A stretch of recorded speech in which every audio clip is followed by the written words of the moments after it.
Buenos días, soy el doctor Jesús Torres Espinosa. Continuamos con la clase de anatomía,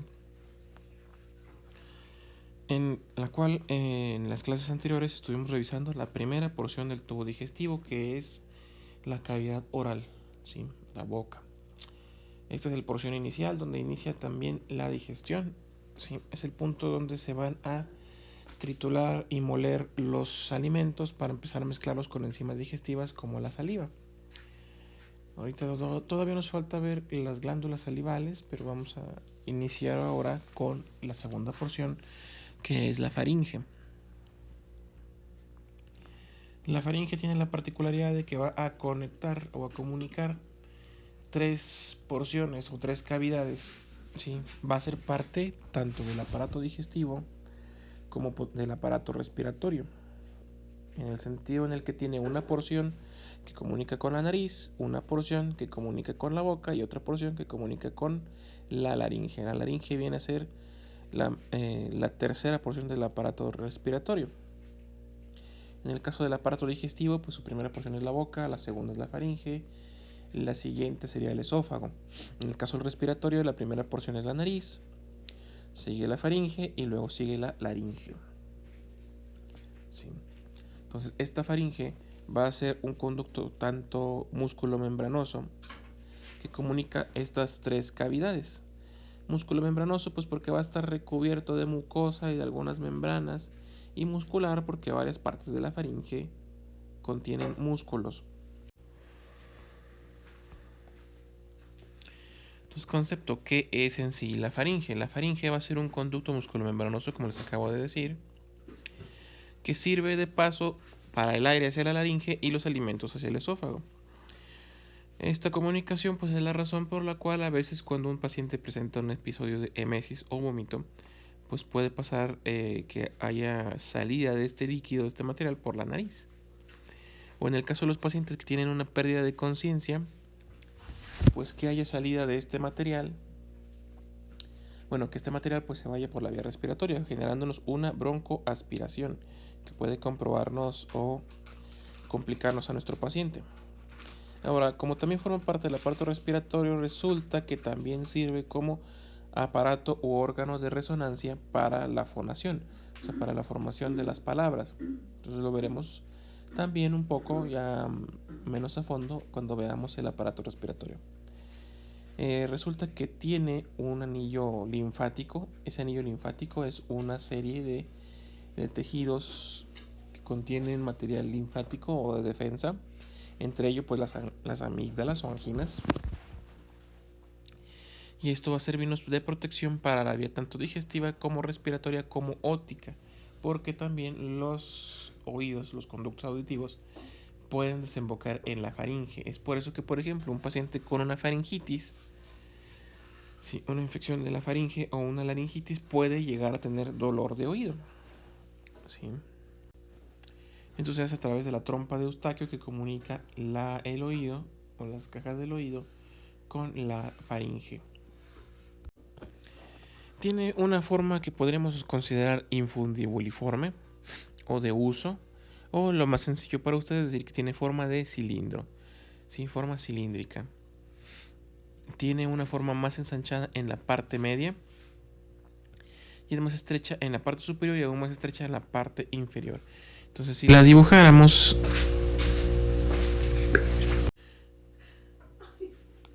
tendría una forma similar a esto, se vería más o menos así, como se ven estas líneas azules, más o menos esa forma. De todos modos, más adelante vamos a ver algunos cortes, ¿sí? Unas imágenes de este órgano.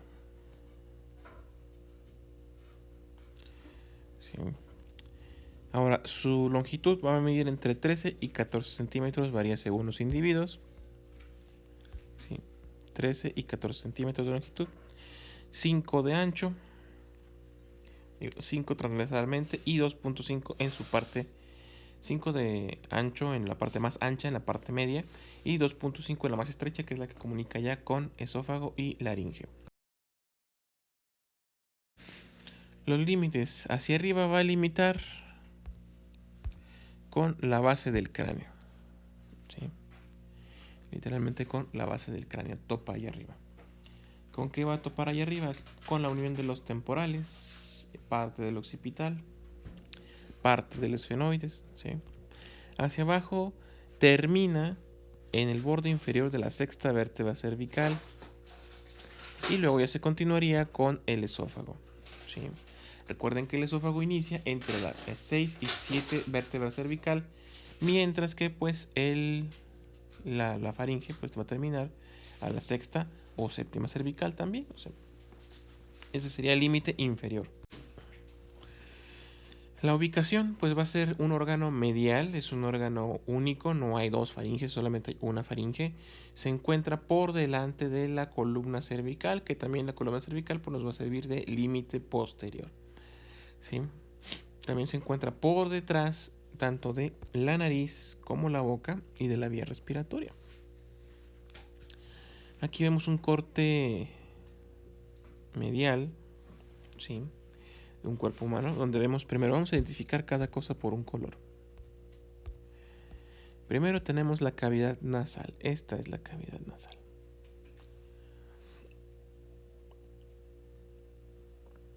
Sí, esa es la cavidad nasal. Por arriba de esta cavidad nasal, y así como que por forma de curiosidad, esto que vemos en verde son los senos esfenoidales. Es el hueco que está dentro del esfenoides. Esto no tiene comunicación precisamente con la faringe. Bueno, tiene comunicación, pero a través de las fosas nasales. Luego, la segunda cavidad que vamos a identificar es esta, en azul, ¿sí? Esta cavidad es la cavidad oral, es la que ya revisamos, ¿sí?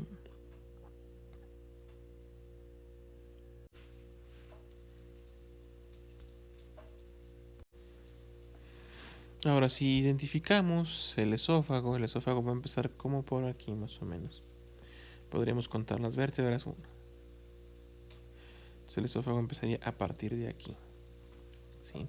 Entonces la otra cavidad con la que va a estar en contacto o en comunicación es esta precisamente. Tenemos un color más aparatoso, amarillo. Esta es la vía o la entrada a la vía respiratoria, ¿sí?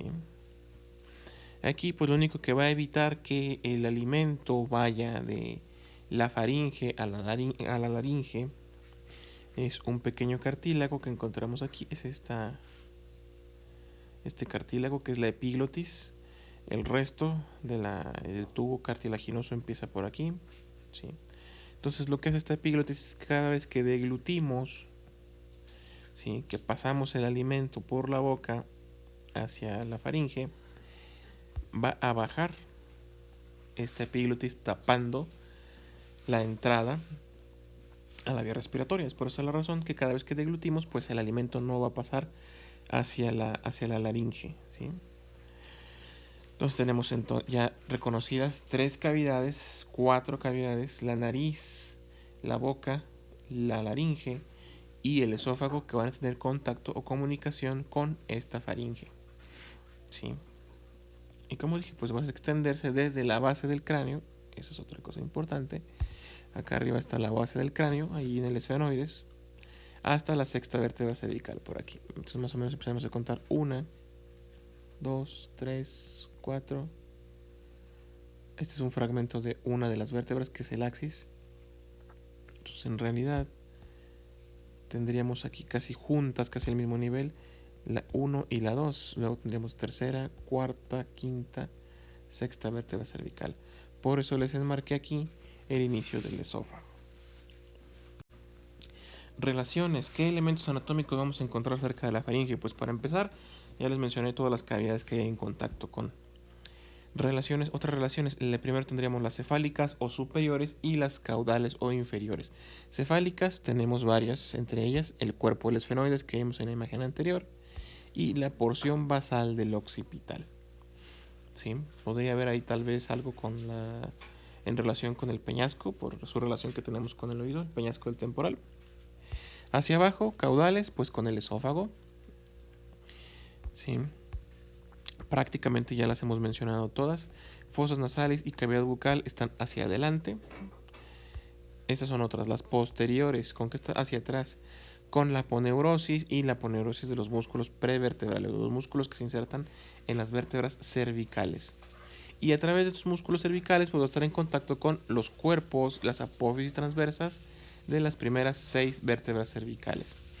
Y a los lados vamos a tener que va a estar en contacto con las apófisis estiloides, los músculos estiloides, las vainas de los vasos carotídeos, la trompa o tuba faringotimpánica o trompa de Eustaquio, que es lo que comunica los oídos con la faringe, los nervios craneales 9 y 10, que pues para el que se lo pregunte, estos pares craneales 9 y 10 son el glosofaringio,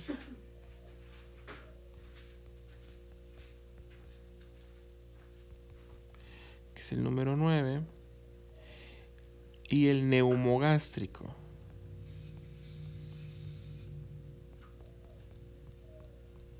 que es el número 10. ¿Sí? Entonces, por si les llegáramos a preguntar los pares craneales. Además, como también va a tener contacto con otras estructuras, tal vez menos importantes, como los vasos linfáticos del cuello, pero también está relacionada con la tiroides, ¿sí? Una de las glándulas más importantes del organismo. Cubiertas y revestimientos epiteliales. Esta faringe va a estar compuesta principalmente por aponeurosis, que es un tipo de tejido fibroso. Esta va a estar reforzada por músculos y por una mucosa en su cara interna, o sea, por dentro, ¿sí? Ahora tiene una lámina propia de sostén o lámina basal, que hay que aclarar que dicha lámina basal no tiene nada que ver con el metabolismo basal. La lámina basal es un tejido, el metabolismo basal es otra cosa que van a ver en fisiología y ya lo explicaré después cuando veamos algún video sobre preguntas y respuestas, ¿sí? Y va a estar formado de tejido fibroelástico bastante denso dentro de lo que cabe para darle bastante flexibilidad a esta faringe. Ahora, vista desde adentro, pues se va a componer de 3 paredes que van a estar cubiertas por mucosa, una posterior y 2 laterales. En la pared posterior va a ser plana y vertical, es la que va a recubrir a las vértebras, ¿sí? Presenta un pequeño levantamiento donde se encuentra la amígdala faríngea. Esta amígdala faríngea forma parte del círculo linfático que mencioné anteriormente. En las paredes laterales, en la parte anterior de estas paredes laterales encontramos el repliegue salpingo palatino, que está formado por un músculo. Luego tenemos el canal nasofaríngeo, ¿sí? Que es un canal de comunicación entre la nariz y la faringe. Y atrás de este canal nasofaríngeo encontramos un elemento importante que es la trompa de Eustaquio. La trompa de Eustaquio está limitada a su vez por un rodete, o sea, un levantamiento. Y esto pues va a ser la comunicación que hay entre la faringe y el oído, ¿sí? Y además pues vaya, la entrada hacia la boca va a estar rodeada por los pilares del paladar que mencionamos en la clase anterior. Y entre los pilares del paladar vamos a encontrar a las amígdalas. Entonces ahí ya tenemos la amígdala faríngea y las 2 amígdalas palatinas que nos van a ir formando el círculo, este círculo linfático. Ahora tendríamos 3 faringes en realidad, que nombraríamos así como tal. Tenemos una laringofaringe o hipofaringe, aquí en morado, que es la región que está comunicada de la faringe con la laringe. Y tenemos arriba de esta una orofaringe, oro de oral, que es donde se comunica la faringe con la cavidad oral. Y tenemos más arriba una nasofaringe, que comunica, adivinaron bien, es la nariz con la faringe. Ahora, en la pared anterior va a estar conformada pues por todas estas estructuras de las 3 cavidades. Está el orificio de las fosas nasales, la cara posterior del alveolo paladar y la úvula, así como el istmo de las fauces formado por los pilares, la base de la lengua, encontramos la epiglotis y el orificio superior de la laringe, ¿sí? Las extremidades pues son 2, una superior y una inferior. La superior se va a corresponder con la apófisis basilar del occipital. Esto, si se fijan, ya lo dijimos varias veces cuando hablamos de las relaciones anatómicas, ¿sí? Tiene una inclinación hacia atrás, lo cual forma la bóveda de la faringe, o sea, la parte más superior. Y la parte inferior simplemente es una continuación de la faringe con el esófago, que se va a dar entre la sexta y la séptima vértebra cervical, dependiendo de las variaciones anatómicas del paciente que estemos revisando. También otro límite de este borde, de este límite inferior, es el borde inferior del cartílago cricoides, un cartílago que forma parte de la laringe y lo vamos a ver más adelante. Ahora, en cuanto a elementos musculares, los músculos que conforman a la faringe se dividen en dos. En músculos constrictores, ¿sí?, que pues como saben la cierran, ¿sí?, y músculos elevadores, que elevan en la deglución, la suben y la bajan durante la deglución. ¿Sí? Aquí tenemos los músculos constrictores. Primero, los músculos constrictores los vamos a dividir en tres, que son superior, medio e inferior. Podríamos nombrarlos como músculo constrictor de la faringe superior, músculo constrictor de la faringe medio, músculo constrictor de la faringe inferior. Todos están superpuestos o van a estar superpuestos en forma de abanico, uno sobre otro. ¿Sí? Los puntos de origen van a ser en los huesos y cartílagos localizados por delante de la faringe. Eso incluye al hueso yoides. Muchos de los músculos de la faringe van a estar insertos en el yoides. Algunos en los maxilares y algunos otros en los músculos, en los huesos de la base del cráneo. ¿Sí? Y estos son los responsables de disminuirnos el calibre de la faringe durante la deglución. Eso es lo que hacen, ¿sí? O sea, al constriir van a disminuir el calibre, la luz del diámetro, el diámetro de la luz de la faringe. Puntos de inserción, pues tenemos tres. Entonces estos tres vamos a ver uno por uno. Primero tenemos el constrictor superior. Vamos a cambiar este color. Constrictor superior.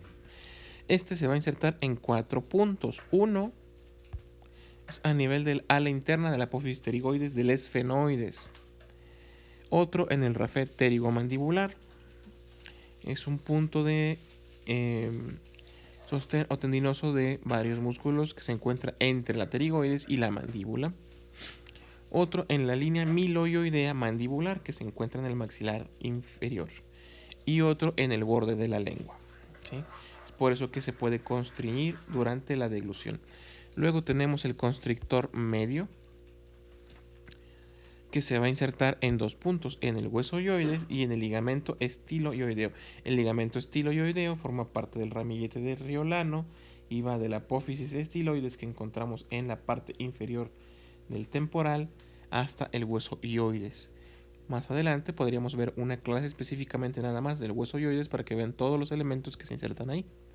Y por último tenemos el constrictor inferior, ¿sí?, que se va a articular, se va a insertar, en el arco del cartílago cricoides, el último cartílago de la laringe, y en el asta inferior y línea oblicua del cartílago tiroides, ¿sí? Y todos estos músculos lo que hacen también, aparte de cerrar la laringe, es de que van a elevarnos el hueso yoides. Por hoy aquí terminaríamos la clase. Mañana continuaremos viendo los músculos elevadores de la laringe.